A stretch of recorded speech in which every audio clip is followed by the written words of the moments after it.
The Scottish Government has published its draft bill on a second independence referendum. The move does not mean another referendum will definitely be held. But First Minister Nicola Sturgeon said Scotland should be ready to hold a vote before the UK leaves the EU if it is felt necessary to protect Scottish interests. UK Prime Minister Theresa May has said she does not believe there is a mandate for another referendum on independence. If Scottish ministers decide a referendum is necessary, it would then be for the Scottish Parliament, where the SNP and Scottish Greens form a small pro-independence majority, to consider the bill and decide whether a vote should be held. The UK government would then be asked to grant a Section 30 order to make the referendum legally binding. The draft referendum bill was formally published by Constitution Secretary Derek Mackay, despite the Scottish Parliament being in recess until next week. It says that any future referendum would be held on a similar basis to the one in 2014, which saw voters reject independence by 55% to 45%. The draft bill also says that it is currently expected that the same straight yes/no question would be used again, should Scotland be an independent country. But the Scottish Government reserves the right to submit a proposal for different wording to the Electoral Commission for independent testing. 16 and 17-year-olds and citizens of EU countries who have made Scotland their home would again be able to vote. The referendum would again not be subject to any minimum turnout requirement, and would be decided by a simple majority of voters. The proposals have now gone out for a public consultation, which will run until January 11 next year. But pro-union opposition parties have already argued that there is no appetite in Scotland for another divisive referendum, and have pledged to fight it every step of the way.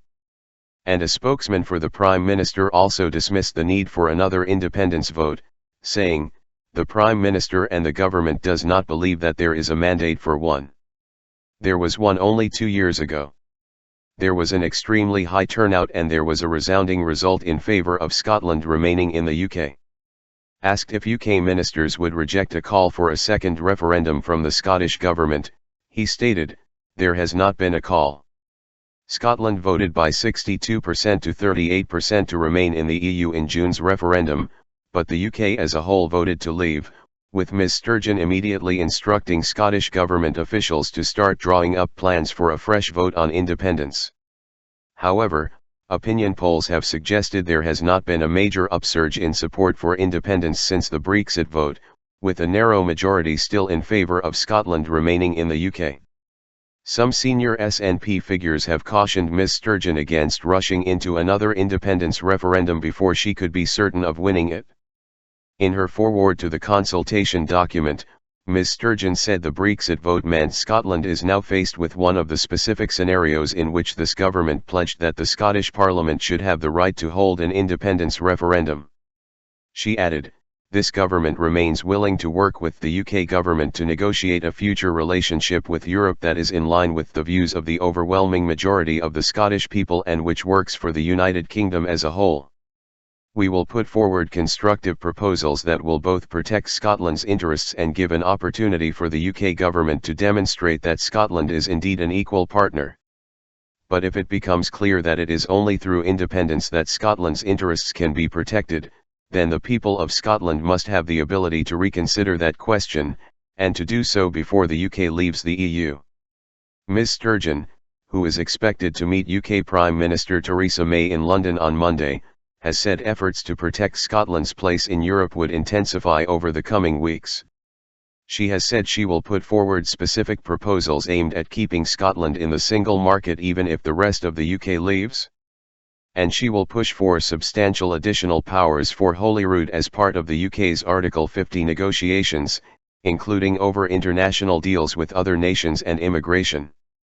Mrs May has said that all parts of the UK will leave the EU at the same time despite calls from the SNP for a separate arrangement to be agreed for Scotland.